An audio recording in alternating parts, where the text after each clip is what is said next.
আব্বা, যাত্রা বেলা পাঠ করতে যাচ্ছি, দেখো তোমার গেট আপ সেট আপ ঠিক আছে কিনা।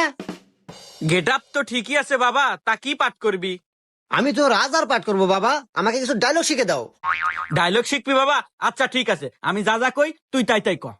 আচ্ছা বাবা। বাড়ির যেদিকে তাকাই চারদিকে শুধু ঘোর অন্ধকার দেখি। বাড়ির যেদিকে তাকাই চারদিকে শুধু গুড় গন্ধ দেখি।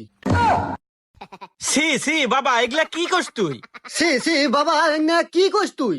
আরে তোক দিলাম রাজার পাঠ, তুই হরস নেথুরের পাঠ। আরে তোক দিলাম রাজার পাঠ আর তুই করস নেথরের পাঠ। আরে তোক কবের কলাম কি আর তুই কস কি? আরে তো কুবের কুলাম কি আর তুই কোষ কি? আরে তুই বিষয়টা বুঝতেছু না। আরে তুই বিষয়টা বুঝতেছ না। আরে মাথাটা নষ্ট হয়ে গেল, জুতা মার মুকল। আরে মাথা তো গেল নষ্ট হয়ে, আর জুতা দিয়ে মারমু কই? কি তুই বাপেক জুতা মার বেচাস? দাঁড়া, মন্দির আগে আজকে যাত্রা।